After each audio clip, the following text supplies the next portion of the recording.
नमस्कार, आप देख रहे हैं आज तक आपके साथ मैं हूं सईद अंसारी और बुलेटिन में सबसे पहले इस वक्त हम बड़ी खबर पर हैं। सुलझ गया है दीप्ति सरना किडनैपिंग केस।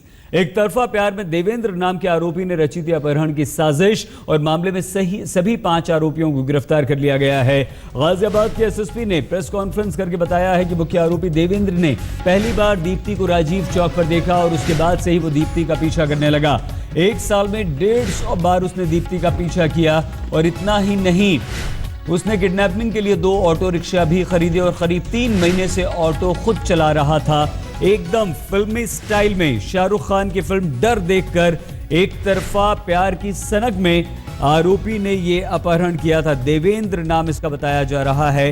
तो गाजियाबाद पुलिस ने दीप्ति अपहरण कांड की गुत्थी को सुलझा लेने का दावा कर दिया है। पुलिस को इस पूरे मामले में एक तरफा प्यार की सनक दिखाई दी और पुलिस ने इसे सनक करार दिया है। गाजियाबाद के एसएसपी धर्मेंद्र सिंह का कहना है कि आरोपी ने शाहरुख खान की फिल्म डर देखकर लड़की के अपहरण की साजिश रची। धर्मेंद्र सिंह यादव गाजियाबाद के एसएसपी ने एक लंबी प्रेस कॉन्फ्रेंस की है, पूरी कहानी उन्होंने बताई है और कहा है धर्मेंद्र यादव ने कि अपहरणकर्ताओं ने युवती यानी कि लड़की दीप्ति के साथ अच्छा व्यवहार किया, उसकी पसंद का खाना खिलाया। पुलिस का कहना है कि देवेंद्र ने एक तरफा प्यार में अपहरण की ये पूरी साजिश रची और हिटलर और चंगेज खान की जीवनी भी पढ़ चुका है ये आरोपी। क्या कहा एसएसपी धर्मेंद्र यादव ने, किस तरह से पूरी कहानी बताइए, आप सुनिए। पुलिस ने आज इस घटना को अंजाम देने वाले समस्त अभियुक्तों को गिरफ्तार कर लिया है। इस घटना में कुल 5 अभियुक्त शामिल थे। जो इस घटना का मास्टरमाइंड है वो देवेंद्र नाम का एक व्यक्ति है। ये कामी गांव है, कामी गांव, थाना सदर कोतवाली, जिला सोनीपत, कामी KAMI, कामी गांव का ये मूल रूप से निवासी है। इसके अतिरिक्त इसी गांव के 2 और अन्य अभियुक्त हैं जिनके नाम है क्रमशः प्रदीप उर्फ फौजी तथा मोहित पुत्र बनवीर। ये लोग भी सदर कोतवाली थाना के इसी गांव के निवासी हैं। 2 अन्य अभियुक्त जो इसके एसोसिएट थे इस पूरी जघन्य घटना में, उनके नाम हैं फहीम और माजिद। ये लोग ककराला गांव है। फहीम और माजिद, ये ककराला गांव है, थाना दातागंज, जिला बदायूं। ये 2 अभियुक्त वहां के हैं। जब ये घटना हुई, पुलिस ने 10 तारीख को रात्र में 5 बजे तक, सुबह के 5 बजे तक कॉम्बिंग ऑपरेशन चलाया। इस युवती के फोन जहां पर बंद हुआ था वो मोरठी गांव है, जो कि राजनगर एक्सटेंशन एरिया का जो अंडर कंस्ट्रक्शन एरिया है, जहां पर काफ़ी चल रहा है, वहां पे मोरठी गांव के लिए जो रास्ता जाता है मोरठी मोरठा, वहां पे इसका लास्ट लोकेशन था। हमारे सामने चुनौती ये थी कि पूरे इलाके की सर्च कराई गई।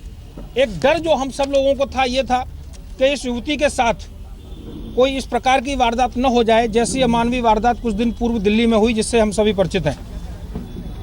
चूँकि मोबाइल उसी एरिया में 2 जगहों पर चला, जिसमें से एक उस एरिया में जो नंदग्राम है, जहाँ अधिकतर ऑटो रिक्शा चालक और माइग्रेंट पॉपुलेशन रहती है, वो भी एक हमारी गहरी चिंता का एक विषय था।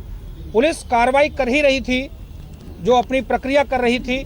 उसी समय आश्चर्यजनक रूप से ये जो युवती है, ये 12 तारीख को सुबह इसका फ़ोन आया अपने परिजनों के पास। उन्होंने हमें इत्तला दी कि ये पानीपत से चली है और ये दिल्ली पहुंच रही है।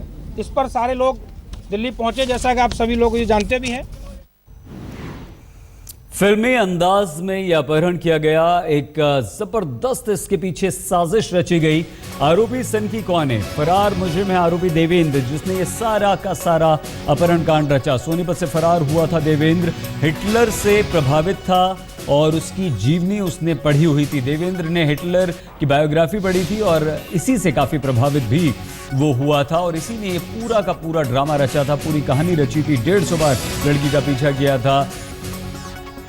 मैन कैम्प पूरी पढ़ रखी थी, यानी कि जो हिटलर की जीवनी है उसने इसे पूरी पढ़ी थी, उसको सब कुछ याद था। चंगेज खान से भी प्रभावित था और चंगेज खान की भी जीवनी पढ़ी थी। यानी पुलिस के अनुसार देवेंद्र हिटलर और चंगेज खान की जीवनी पढ़ चुका था, उनसे प्रभावित था। शाहरुख खान की फिल्म डर से भी प्रभावित था। डर देखकर उसे आइडिया आया था अपहरण करने का और शाहरुख की डर देखकर एक तरफा प्यार की सनक में उसने ये अपहरण किया था।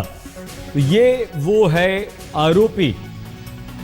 आइए सीधे हम आपको हमारे संवाददाता तंसीम हैदर के पास लिए चलते हैं, जो इस वक्त गाजियाबाद में मौजूद हैं। एसएसपी धर्मेंद्र यादव की प्रेस कॉन्फ्रेंस के वक्त भी वहीं पर मौजूद हैं। तंसीम, क्या निकल कर आया? किस तरह का ये फिल्मी ड्रामा था? कैसे पुलिस इस तह तक पहुंची और कितना ये जो आरोपी है शातिर है? जी सईद, ये बहुत शातिर अपराधी है। इसके ऊपर 20 से ज्यादा मुकदमे दर्ज हैं, 20,000 का इनामी है। और इसने इंटरोगेशन के दौरान ये खुलासा किया कि मेरे ऊपर 20-25 मुकदमे ऑलरेडी हैं। अगर एक मोहब्बत का मुकदमा भी चल जाएगा तो मुझे कोई दिक्कत नहीं है, लेकिन मैं ये करूंगा, इस वारदात को अंजाम दूंगा। और लिहाजा इसने, और ये कई फिल्मों से, कई किताबें, कई जीवनियां पढ़ के डर फिल्म बता रहे हैं, देख के बड़ा इंस्पायर था। और जनवरी 2015 से ये दीप्ति की रेकी कर रहा था और इसने सीपी में पहली बार जनवरी में 2015 में देखा था दीप्ति को। और तब से ही ये इससे तरफा प्यार करने लगा था और ये चाहता था कि इसको किसी भी तरह हम किडनैप कर लें। तो 1 साल तक करीब 150 बार इसने रेकी की कि कहाँ से आती है, कहाँ से मेट्रो लेती है, कहाँ से ऑटो लेती है। इसके बाद इसने 2 ऑटो खरीदे थे और उनको यहाँ चलाना शुरू किया था। उसका एक दोस्त भी चलाता था ऑटो।